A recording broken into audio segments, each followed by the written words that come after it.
You're listening to the Mind Over Murder podcast.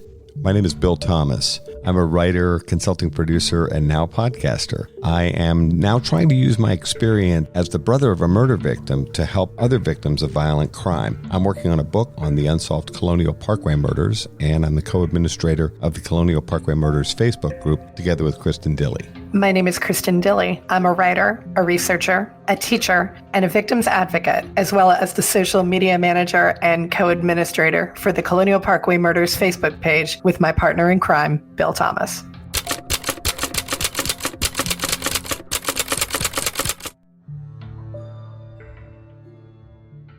Welcome to Mind Over Murder. I'm Kristin Dilley. And I'm Bill Thomas. And by the time you all hear this, it will be next Monday and school will be over. Said the teacher who is exhausted after a year's worth of insanity. Yes. Truer words have never been spoken. Yes.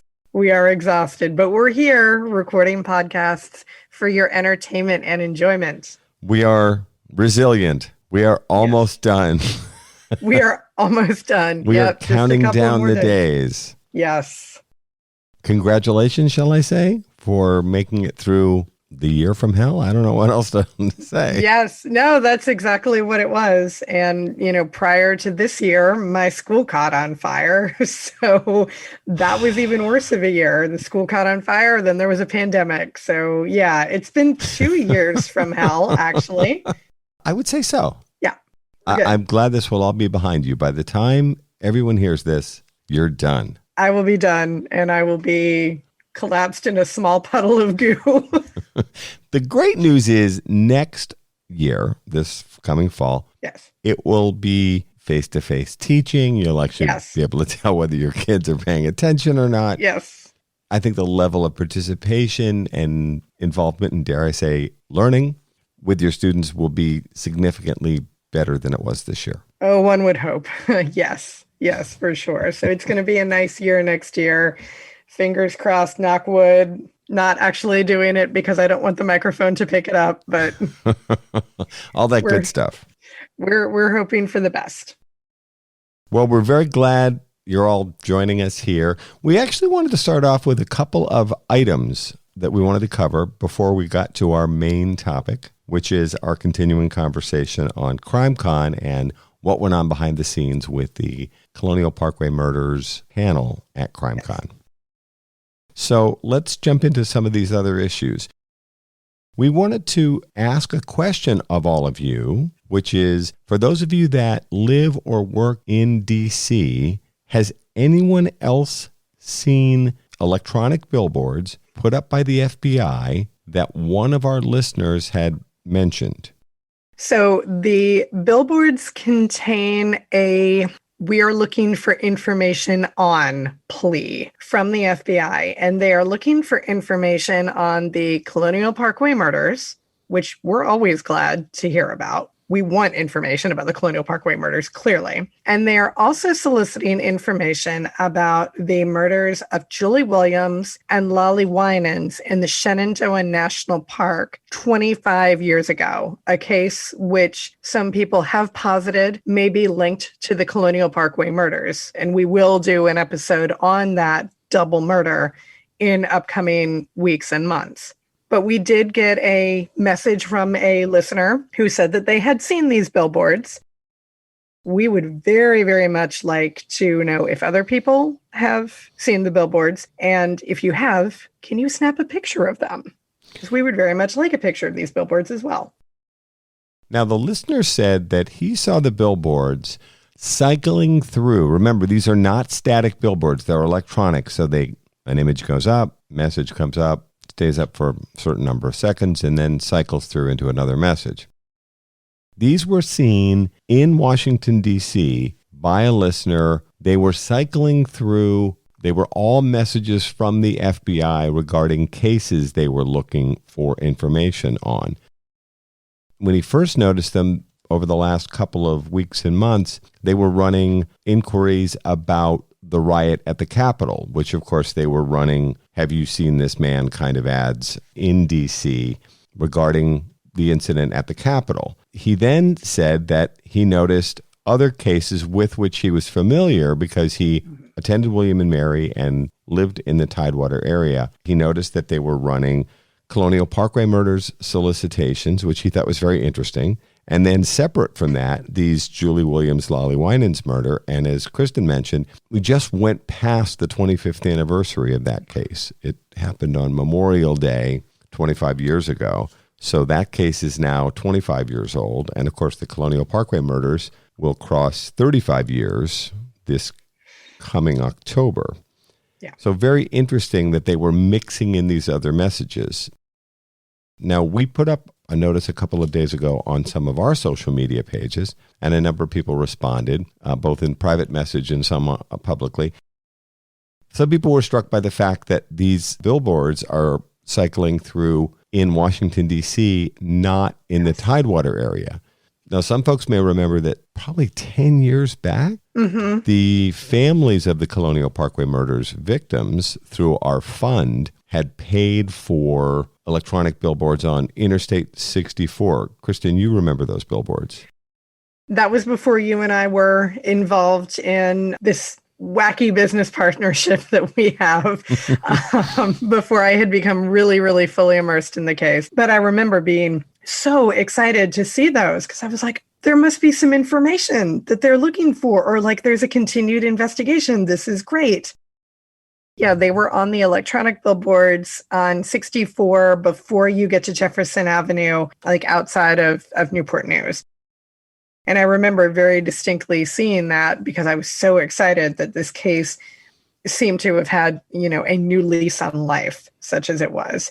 So I do remember that, and I'm thrilled to know that they are, again, going up in and around the DC area, although you and I discussed the other day that that's an interesting choice of venue in and around DC. And we were kind of speculating as to why that might be.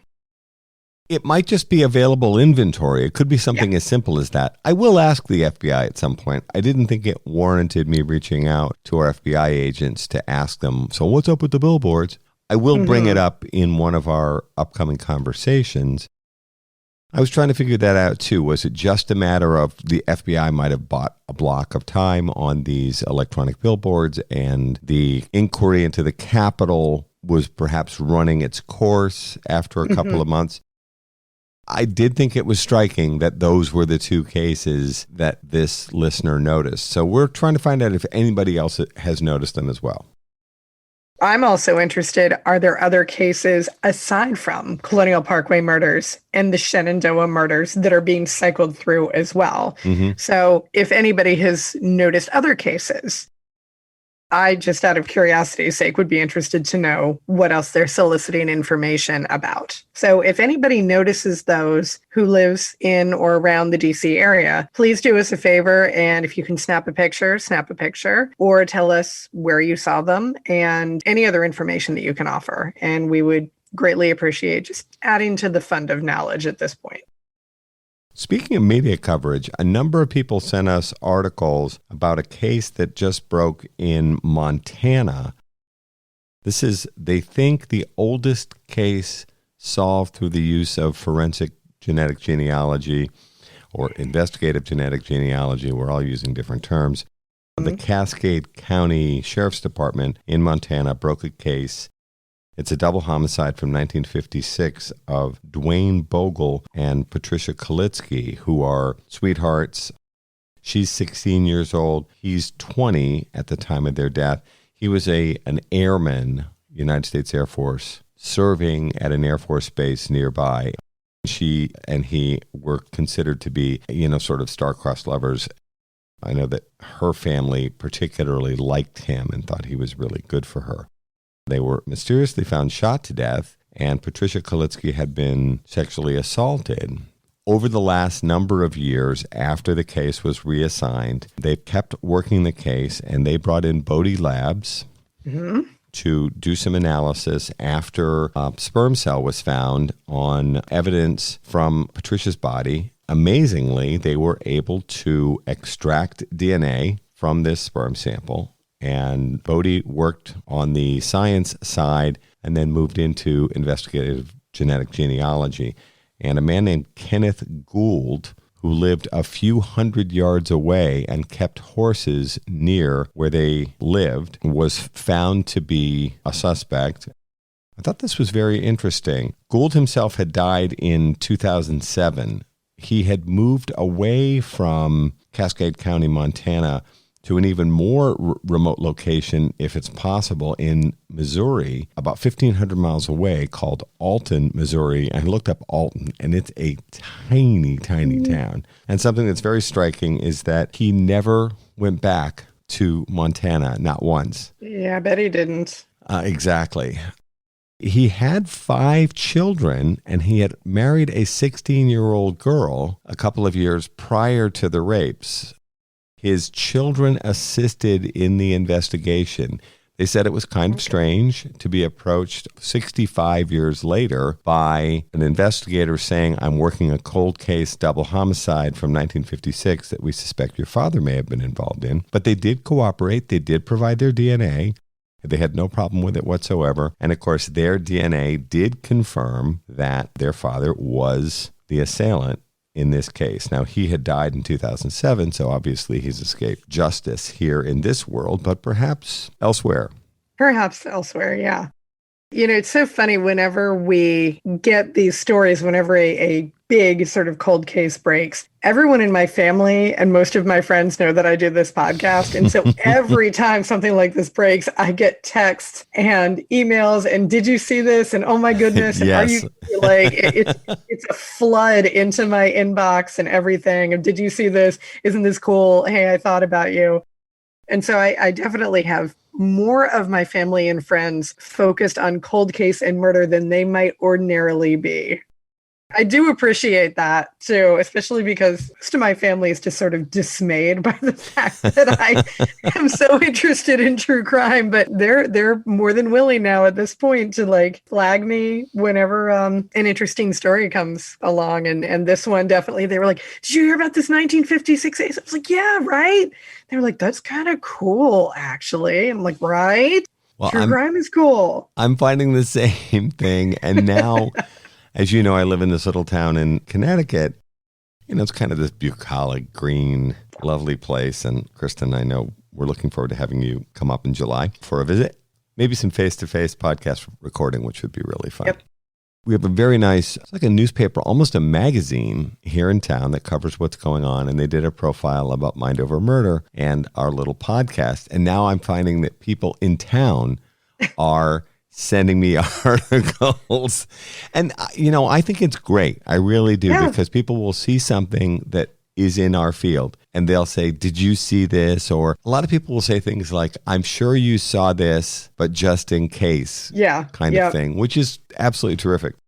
We'll put up one of the many articles that ran about the Cascade County solve of Dwayne Bogle and Patricia Kalitsky's murder. I loved this story. And as we've talked about, Kristin, it isn't just about punishment. It's also about answers. And so for the Bogle and Kalitsky family, they've been left with this kind of hole in their lives from losing these 2 wonderful young people and never knowing why. I know it isn't the same as facing your loved one's killer in court, but it does mean a lot to these families, in my opinion.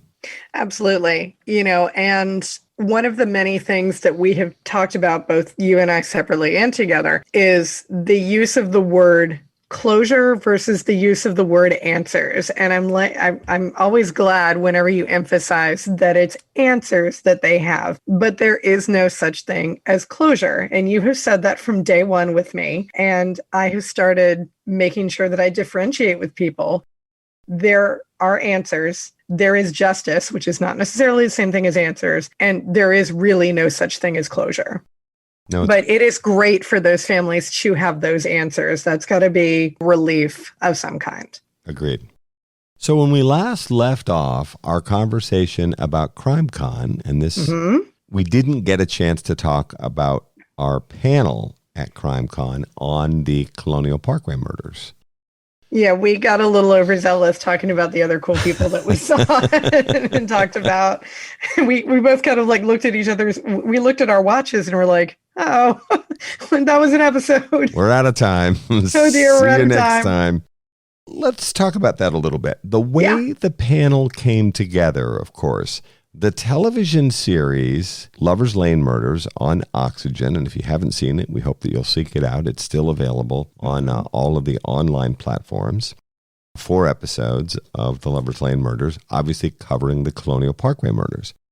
The television series was produced by XG Productions out of Los Angeles. That's Jim Clemente and his brother Tim Clemente and their other brother Peter Clemente, the fabulous Clemente brothers, produced by their company XG Productions. Then a co-producer was brought in called Texas Crew Productions, who are based in Austin, Texas. And so the way the panel came together was the publicist for Texas Crew Productions had pitched, as they say in the business, the idea of having a panel on the television series Lover's Lane Murders and the Colonial Parkway Murders, and a discussion of how the show came together, questions that are raised by the television series, which is the age-old, is this a serial killer in the Colonial Parkway Murders? Are these 4 double homicides related? And of course, you and I have spent hours discussing and debating this, as have many other people, and we still don't know our answer, but we're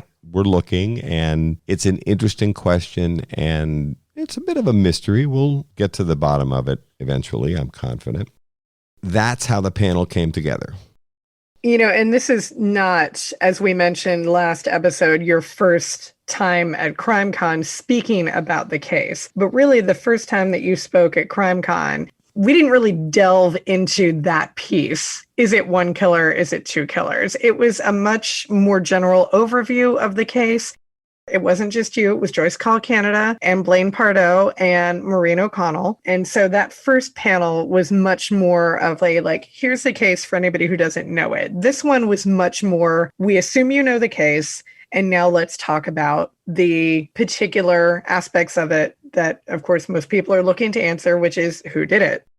I thought it was a really excellent discussion. Of course, I watched. I couldn't be there, but I did tune in virtually. It was very, very well done. I don't know what the attendance was like in the room because we never get to see the audience. So what did you notice from what you could see? I know there were bright lights, so probably you couldn't see much of the audience. What was attendance like for you guys? Several hundred people were there, and they were very, very enthusiastic, and they asked really good questions. You've only got about 45 minutes to cover the topic that you want to discuss. And as we've found with this podcast and the many articles and interviews and so on that we've done, it's hard to cover a case this complicated with 8 young people, 4 couples, all the families and investigators and journalists and community members that are involved in a case like this. It's really hard to cover 1 murder of 2 people, never mind 4 murders and disappearances. There were several hundred people in the room, a number of presenters, because you and I had been watching other panels, and of course I was there in person and you were watching virtually, had commented that when the lights come up extremely bright, like a concert, you can't really see the audience because you've got all these white spotlights in your eyes. And so I found that when I looked out, I could kind of see the front row's feet. And that was about it, because you're really kind of blinded by all of these white lights. I've heard people at concerts and clubs and so on mention this as well. Now, when they go to Q&A at the end, which is the last 10 or so minutes, they bring the house lights up and they dim some of the spotlights that are shining on the stage a bit. And you can see at least the 2 microphones on either side of the front of house. People line up, and then David Carabinas, our executive producer from the television show, who kind of had served in the moderator role, he then called on people to ask questions, and then Loni and I would answer them. For the most part, you can't really see the audience. You can hear them. And, they laughed at a few spots, and they cheered loudly in a couple of spots. And they were very supportive, but it is sort of interesting. You can't really see their faces very well.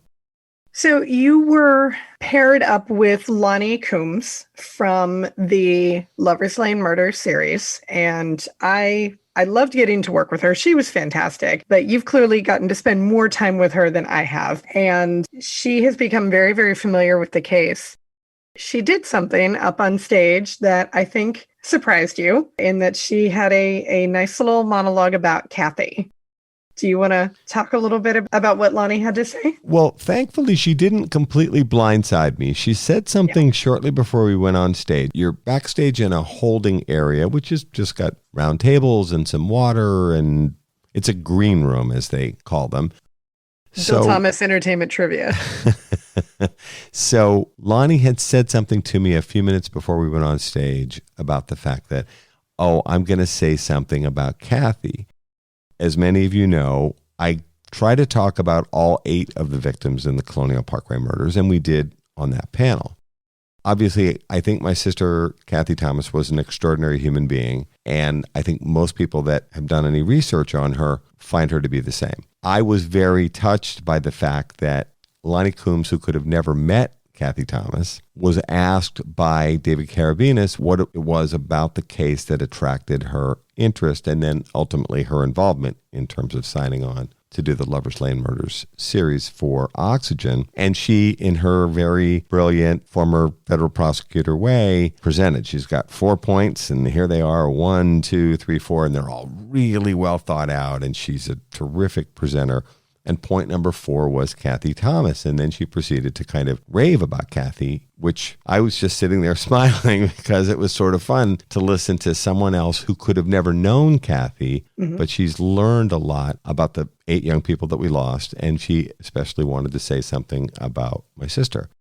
So I was very touched by that. So what she said was a bit of a surprise. I had not expected her to speak for a minute or two about Cathy. But she did, and she kind of wound up with describing Cathy as a badass, which is fair, actually. That's a good description. And that got a round of applause, And I was sitting here in my room at my desk watching that, and I did, round of applause as well, because, absolutely, Cathy was a badass. I hear that from a lot of people who are interested in the case, that they feel a connection with Cathy because she is the sort of person that they want to be. That's got to be, I would imagine that's probably both very fulfilling, but also maybe a little bit bittersweet. I think it's both. I'm fully aware of the fact that when we're talking about Cathy, we're not talking about the other 7 victims, and I get it. I want to acknowledge all 7 victims. Let's keep in mind that Cathy's the oldest by a fairly wide margin. She's 27 years old. The rest of the victims are 14 to 21 years old. As a matter of fact, several of them haven't even graduated from high school yet. Others are just entering the workforce or are in college. They can't have the level of accomplishment that Cathy has as someone that attended the Naval Academy, put up with all of the harassment at the Academy and in the Navy, and had excelled despite all of this adversity. For, let's say, someone like Robin Edwards, who's 14 years old and is just starting out her life at a whole different level. None of those young people can have accomplished as much as Cathy have just by dint of their age. Sure, yeah. And at the same time, look, there's no way around this. Cathy Thomas was an exceptional human being who had done a tremendous amount of worthwhile things in her 27 years on the planet and would have done so much more now 34 years on. You're listening to Mind Over Murder. We'll be right back after these messages.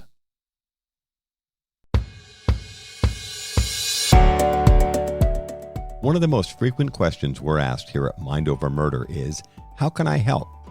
Thanks to Othram, a leading forensic DNA testing lab for law enforcement, you can get involved and help solve real cases. If you have tested at a consumer genetics company, you can contribute your data to DNAsolves.com. The process is easy and confidential. Just 2 simple steps. Your DNA might be the missing piece that helps solve the identity of an unknown person. Then Mind Over Murder will highlight cases Othram is working on to seek your crowdfunding support for DNA testing to help solve these cold cases. Upload your DNA profile to DNAsolves.com. It's easy, free, and confidential. Then join Mind Over Murder as we help families find answers with Othram and DNAsolves.com.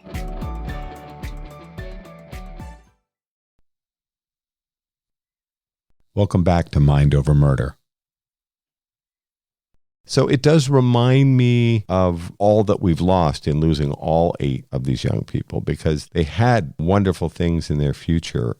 One of the things I'm trying to do when I'm up there is try to paint as complete a picture as I can of all 8 victims and what was happening back then. And again, within the restrictions of a 45-minute or so format, providing information about the basics of the case. You know, we always have to assume that when someone comes to CrimeCon or hears one of us speak, that they're not familiar with the case. As a matter of fact, people who came up and asked questions, a number of people started off by saying, I wasn't familiar with the case.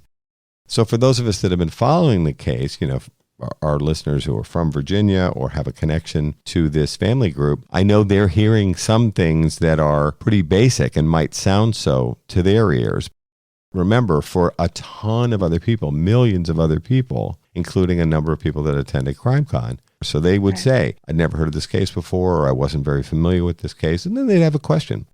One of the things that's super striking to me about CrimeCon, having attended all these different panels, and you and I have been now 3 times, the people there are extremely smart, and they get it. And they ask very good questions, and they get the nuances of these unsolved cases and why they've gone unsolved.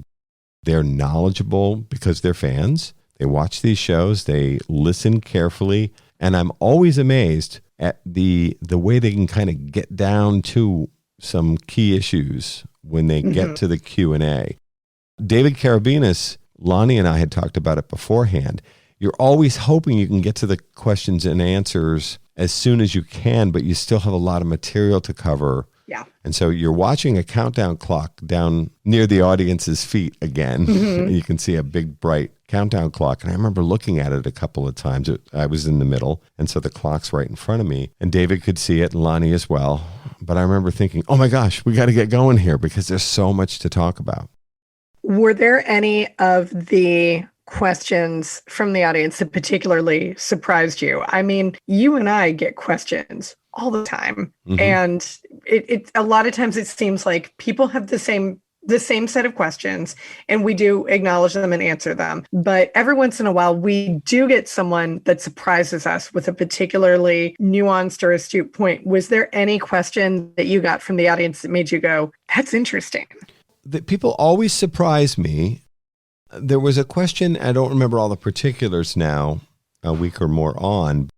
There was a question about Cathy's naval service and whether that might tie into her murder. And somebody asked a question, I think, about hate crimes. And I'm not sure 34 years ago if we used the expression hate crime. I don't think we did. I don't think we did as much back then. But people were asking about whether or not Cathy and Becky's murder could be a hate crime. I thought those were interesting. And of course, you're always trying to review each time you tell the story of the Colonial Parkway murders. You know, you got this X amount of real estate to talk about it in. You're trying to review, are there tells? Did we insert things in this latest version of our telling of the Colonial Parkway murders that would make someone ask a question like that? I know I got on a little bit of a soapbox at one point about 250,000 cold case murders in the United States, and you were laughing because you were watching from home. Bill and I have worked together for so long at this point that, and I've listened to him do so many podcasts and panels and shows and various things that I've pretty much got his answers down pat. And so there are definitely times where he can just say the first couple of words of a sentence and I'll go, oh, okay, I know where he's going with this. And like, I've almost got his answers down pretty much to the point where I could memorize what he's going to say. I guess like at some point or another, I could probably finish the answers. I could finish the answers probably for you. Yeah. But as soon as you said 250,000 cold case murders, I was like, I know where this is going. I know it. I know where this is going. I know what spiel this is. This is great. And that did get a substantial round of applause when you talked about what you'd like to see happen with clearing these 250,000 cold case murders, and the fact that as a country, as wealthy as the United States is, we should not have this many cold case murders. We should not. And it was great. Like, I mean, you're saying soapbox, and I don't want anyone to think that I'm like, that's not pejorative. I don't consider that to be pejorative at all. I think it's great that you're able to talk about these things. I think a lot of times when we talk about people getting on a soapbox, we tend to think about someone who's like going on a rant, but you've got every right to talk about unsolved cold case murders because you're living one. As we've talked about, I think as a country, we are not spending enough resources on cold case homicides and unsolved sexual assaults. These are serious crimes which should be solved. And boy, did you get a round of applause when you mentioned sexual assault kits, because sometimes you do and sometimes you don't. But boy, that got a wave of applause. And keeping in mind the CrimeCon audience, they estimate is about 80% women. And even when we see our statistics from our podcast providers, our audience is much more women than men. That's a whole discussion in and of itself as to the true crime audience. But for sure, many of the people in our audience are women. And I don't think I'm playing to that crowd by mentioning sexual assault. And sexual assault, by the way, unsolved rapes and sexual assaults shouldn't matter more to women than men. I mean, if anything, that's an issue that should break both ways. But sadly, I don't think that it does. Right. And I've also said, and, I've criticized the FBI from time to time. I actually think the FBI is too small and underfunded. And I also think that the decision to redeploy the FBI as an anti-terrorism agency has had consequences. Don't misunderstand me. I'm not making a pro-terrorism comment here at all. But when we made a decision post 9/11 to redeploy the FBI as an anti-terrorism agency, that had consequences. And I actually think that has added to other types of cases that would have been covered by the FBI in the past, now going unsolved, including some homicides. Although homicide is not the FBI's primary responsibility, most homicides are investigated by local, county, and state investigators, not by federal investigators. It's only in this example that 2 of our 4 incidents in the Colonial Parkway murders took place inside a national park, which means the FBI is the lead agency.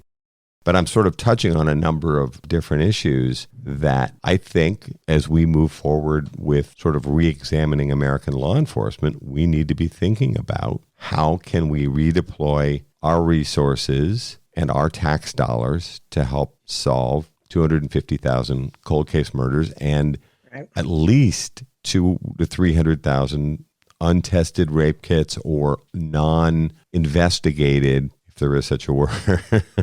Uninvestigated. Uninvestigated sexual assaults.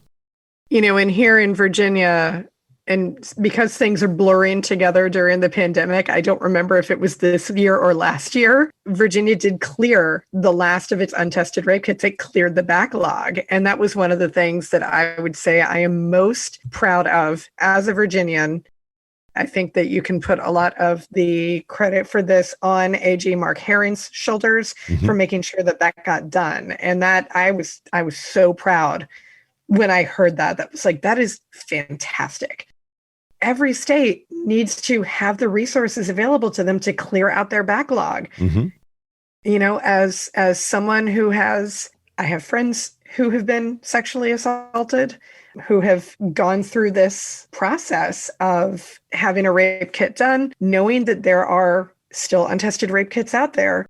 That's awful. It's a slap in the face to every woman who has ever been the victim of sexual assault and then learned their case is sitting on a dusty shelf somewhere. And the next step, of course, is not just testing the rape kits, but investigating and prosecuting rapists. Absolutely. Testing the rape kits is a gigantic first step, and Virginia should be very proud of the work that they've done. There are federal funds available for local law enforcement, county and state agencies to work their backlog and get the rape kits tested, which is critical. And then the next step has to be investigation and prosecution of these perpetrators. And I don't have the stats in front of me, but I remember reading the stats when the backlog had been cleared about the number of names that had been added to CODIS as a result of, okay, we did the testing and now we have DNA that we did not have before. And they talked about, the number of rape cases that had been cleared and the amount of names that had been suddenly added to CODIS. It's like, this is great. Why can't every state do this? But I know that is of concern to both of us. And so when you brought that up at CrimeCon, that certainly got a warm round of applause, as it should have. One of the things I'm trying to do when we present the Colonial Parkway Murders case, and we talked about the Lover's Lane Murders television series, I'm trying to present information and I'm trying to motivate the crowd to take action, show support.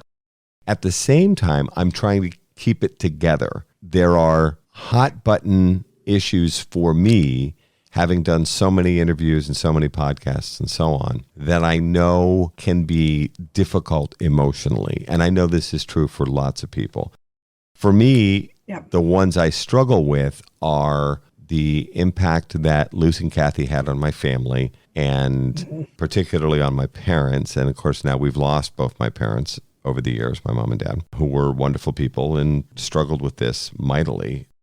My mom in particular, who died at age 75, who had lost her only daughter, her youngest child, and her best friend all in one night and was never the same. And then my dad, who died at age 90, who was much more stoic, which I think is a bit more of a male trait. But at the same time, I remember talking to him several years ago and briefing him on some developments in the case, and he was devastated. And so I know, talking about the impact that losing Cathy had on my parents, and on my brothers, and on myself, I know those are hot button issues for me. And I hope this comes out the right way. I just don't think that people come all the way to a place like CrimeCon in Austin, Texas, to watch a grown man dissolve in tears up on a stage. I don't think that's what they're there for.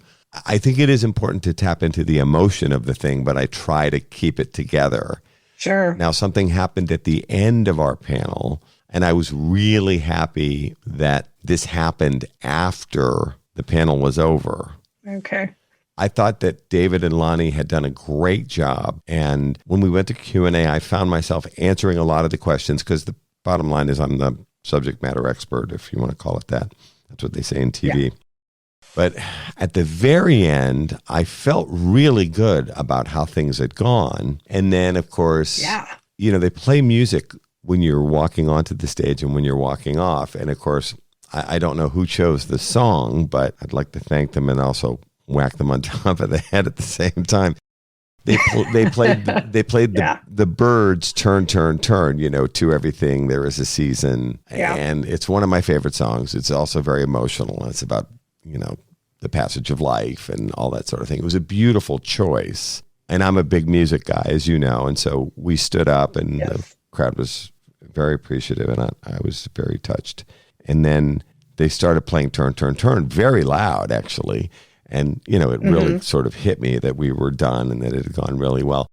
And then a woman ran up to the stage, which is about, 3 or more feet high. So it's sort of hitting her halfway up, but she stuck out her hand and I crouched down and I shook her hand. And as we talked about now, yes, we're shaking hands and hugging again. Right, yeah. Post-COVID, at least in Texas. So this very nice woman came up and introduced herself, and she thanked me, and she said something. I don't know that I'll get her very eloquent phrasing exactly right, but she said something about the fact that she thanked me and she thought the panel went great. And she said, "You're the brother that every sister wants to have." And I'm not really completely comfortable with that. I got very teary, but, I thanked her and I shook her hand and I stood up and I headed towards the side of the stage. And so then you end up backstage in this kind of industrial looking area where all the amplifiers and lighting equipment are, and the tech crew is there. And Loni, who, I've grown very fond of, she's an absolutely wonderful person and a great prosecutor and investigator. She could tell how emotional I was, and she gave me a big hug. And I was so glad that didn't happen on the way onto the stage. Oh, sure. Because Sure. I'm getting a little emotional talking about it. You're just trying to keep it together. Now, over the course of almost an hour on stage, 55 minutes or something like that, I felt the emotion swell in me a couple of times. And I can't tell you exactly what was being said at that moment, but it was a situation, I think, where David or Loni was talking and I was listening very intently. Yeah. And they said something that kind of just hit me a little bit. Because remember, when I'm talking, I'm usually trying to choose my words carefully and not, fall into my own emotional sand traps with the idea of avoiding that no one comes here to see a grown man cry. Sure, yeah. But I obviously can't control what Loni or David say, and they're both so smart and so eloquent, and I love listening to them. But sometimes when I was listening to the two of them, or perhaps to a question from the audience, David kind of acted as the MC. He would ask people, and alternate back and forth between the two aisles of people asking questions. When I'm in a situation where I'm not dictating exactly what's being said and not thinking about my next word, I might react a little more emotionally in that moment. And it's, all the time that we've been working together, I have really only ever seen you get emotional once or twice. You've seen me do it more often. I try to keep it together when we're talking, and I'm not always successful because I know that if I start to go, you're going to start to go too. But there have definitely been times, and I try so hard, but I am a big softie, and a lot of this is it's hard, and I haven't lived with it the way that you have. I've lived, I've learned about the case so much over the last 6 years, and I've lived with it in that way. But there are definitely times where it's like, I don't even know how you live with this sometimes. The day that we were watching promos for the Lovers Lane murders, and I had seen one of the promos where they used, say, the crime scene photos rather more than I thought they did. I remember we were talking and I was a wreck, and you were like, please don't, because I'm going to get started. And there have definitely been times where, I saw a picture of your sister at one point that I had never seen before. Yeah. And that sent me into total waterworks. I don't know how you do what you do without becoming a total more often. But I mean, here to tell you, for those of you guys who, Bill makes it sound like, he's a total emotional basket case. He's not. Very, very rarely have I seen this. And I have watched people try to make you break down. I remember when the first time that we met ever, you were here shooting a documentary. Yeah. And it seemed to me like asking you questions was trying to make you emotional, and you didn't give into it at all. That situation in Texas, the panel was over. The cameras might have still been on, and probably were, actually. I didn't think about it very much, but I didn't see it. I didn't see it happen. Yeah. Well, I was watching up to the end, but I didn't see that. They might have cut away by that point. I'm fully aware, particularly in television interviews, there will be questions that you can hear it coming, because I've done this so often. You can sense it coming. Yep. And look, television can be a very cynical business, just like any other. And sometimes they want the family to display that emotion. Now they'll say, oh, we want to convey how important it was, or we want people to care. And I suppose that's true. And notice the sort of cynical tone that's creeping into my voice. I don't love it. And I'm aware of the fact that they do it, having done it so many times, and I'll do it again. And at some point, I'm hoping that we'll have a suspect or suspects to bring up on trial, and we'll probably have to live this whole case all over again. I'm very much aware of the fact that they do it. Some people want it. Yeah. I sort of push back against it successfully sometimes, and less so other times. As you know, I've coached the other Colonial Parkway Murders families on interview techniques. And I've also said, you can refuse to answer a question. People, I think, would want to be polite, and they are trying to be sincere and let people who are watching know about their lost loved ones. And we're all hoping for more information regarding the people we've lost in the Colonial Parkway murders. And so there's an earnest quality to a family member answering questions from a television reporter, a print reporter, or what have you. But I think in particular, when you're on camera, there's a heightened emotion there. But I will push back, and I've said to families, you don't have to answer questions. You can say no comment or pass, or I don't want to answer that. And guess what? They won't use it on TV. Yeah. So you actually have some degree of control. It's, as I said, when you're on a panel and you're listening to other very smart people talk about the case, the television show, and you're in the listener role, obviously they can go wherever they want to go. It's their interview too. But it's interesting. That actually is probably the time, and it happened at CrimeCon once or twice, where I kind of felt the emotion swell up. You probably also have a beat or two more to think about what's being said as opposed to trying to give a cogent answer to a question or a comment. Well, that was CrimeCon 2021, and we had a blast. I know, Bill, you enjoyed being there in Austin, and I did not enjoy being home as much as I would have enjoyed being there with you, but it is what it is. We have both got our tickets for CrimeCon 22 in Vegas, baby. Yeah. Yes, we are making our plans. And yep, we've got hotel plans and flight plans and all sorts of stuff. So we are ready to rock. We are looking forward to CrimeCon Vegas. We're going to stay at Paris, Vegas, right? Yeah.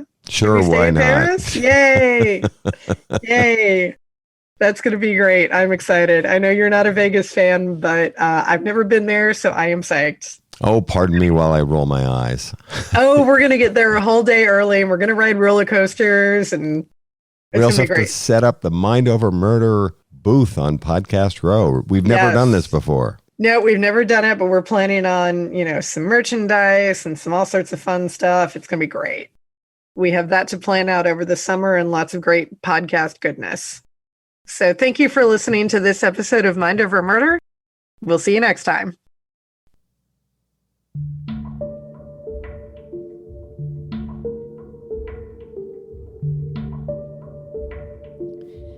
Mind Over Murder is a production of Absolute Zero and Another Dog Productions. Our executive producers are Bill Thomas and Kristin Dilley. Our logo art is by Pamela Arnois. Our theme music is by Kevin MacLeod. Mind Over Murder is distributed in partnership with Crawl Space Media. You can follow us on Facebook, Twitter, or Instagram. You can also follow our page on the Colonial Parkway Murders on Facebook. And finally, you can follow Bill Thomas on Twitter at BillThomas56. Thank you for listening to Mind Over Murder.